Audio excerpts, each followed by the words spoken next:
Di Indonesia ini kita mau berbuat baik saja kita harus menyongkok. Jadi seakan-akan kemudian ingin berbuat baik itu tidak boleh gitu. Teman-teman seringkali ketika perpanjang STNK yang STNK-nya itu masih atas nama orang lain, kita ini mau baik, mau perpanjang, mau memberikan pajak kita terhadap negara. Tetapi kemudian syarat tidak langsung tidak dibolehkan. Kenapa? Syaratnya harus satu, KTP-nya harus nembak. Coba teman-teman, benar nggak? Assalamualaikum warahmatullahi wabarakatuh. Sehat selalu buat teman-teman semuanya tanpa terkecuali. Baik teman-teman, saya akan mencoba masuk dengan ini kondisi Indonesia ketika memang kita mau berbuat baik kok terkadang susah sekali. Orang baik kok susah ya.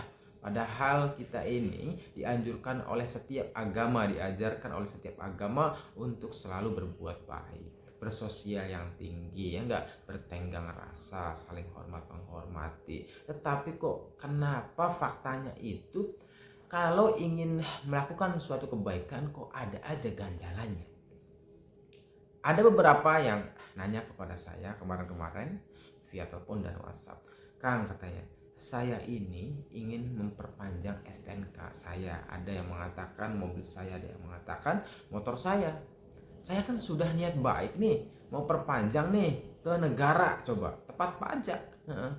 Tapi kenapa ketika saya nyampe Samsat misalkan itu tidak dibolehkan, tidak bisa di follow up karena satu hal adalah KTP yang masih atas nama orang lain.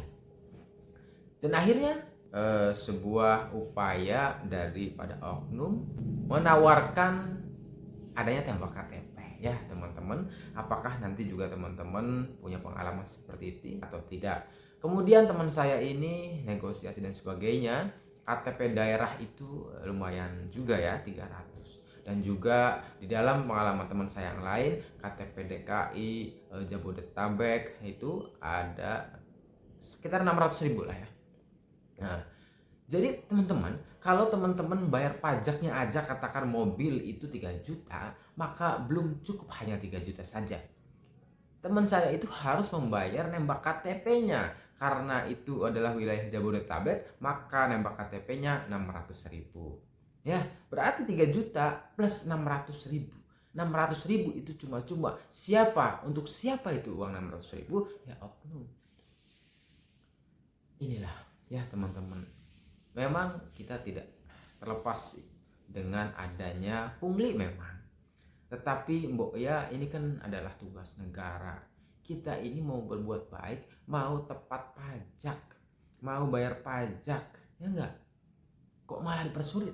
Justru ini akibatnya banyak motor bodong, banyak mobil bodong, banyak pajak yang tidak dibayar oleh mereka karena males. Ya teman-teman, barangkali ada yang belum bayar pajak karena males, karena dipersulit dan sebagainya. Apalagi misalkan harus menambah 600.000 hanya untuk syarat KTP asli saja. Ya teman-teman, apakah di sini negara hadir mempermudah prosesi pembayaran pajak atau dan sebagainya? Memang ada beberapa aplikasi ya, kata teman-teman saya, dan akhirnya saya cek juga tuh, dan aplikasi online. Tetap saja ternyata prosesnya itu sulit. Kita ini mau bayar pajak kok dipersulit, kan aneh. Kita ini mau berbuat baik terhadap negara, tepat pajak kok dipersulit, ya enggak?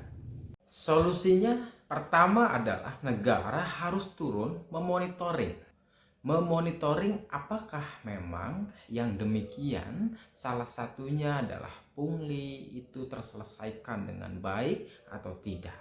Itu tugas negara, memonitoring dan selalu mengevaluasi dan sebagainya, agar kemudian jangan sampai terjadi yang demikian lagi, adanya pungli. Masa uang kita mau bayar pajak kok sudah membayar pajak mahal, kemudian disertai dengan nembak KTP yang mahal juga. Justru kemudian rakyatlah yang dikorbankan dalam hal ini ya. Itu adalah yang pertama. Yang kedua, negara memberikan akses yang mudah, ya, tidak bertele-tele.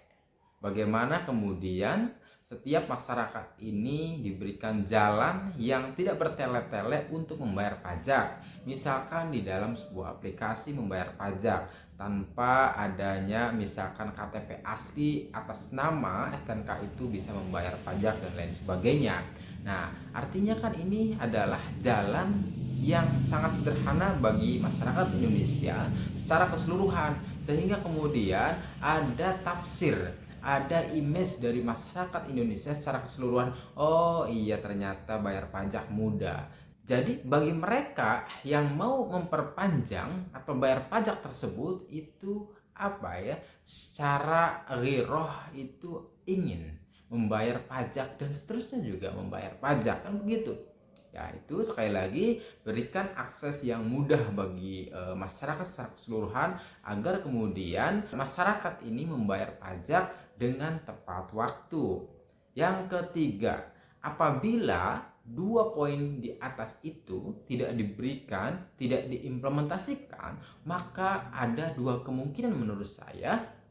Yang pertama adalah masyarakat enggan membayar pajak dengan berbagai alasan tadi, misalkan adanya pungli, kemudian adanya susah ya akses untuk memperpanjang STNK atau BPKB atau bayar pajak ya. Sehingga kemudian masyarakat secara umum itu malas-malasan.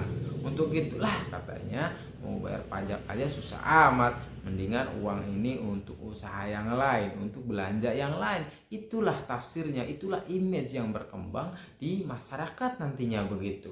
Itu yang pertama. Kedua, dampaknya adalah memungkinkan bahwa masyarakat nanti akan berbondong-bondong no pajak. Kan begitu, no pajak untuk kendaraan khususnya misalkan, atau misalkan pajak yang lainnya. No pajak, no pajak. Bagaimana kemudian ketika image ini, tafsir ini berkembang biak ke masyarakat Indonesia secara keseluruhan, artinya adalah no pajak itu satu-satunya cara yang terbaik untuk seluruh warga Indonesia. Ini memungkinkan terjadi ketika kemudian poin 1 dan poin 2 itu tidak terlaksana atau tidak terpenuhi. Jadi sekali lagi harapan daripada seluruh warga Indonesia bahwa ayolah negara dalam hal ini hadir.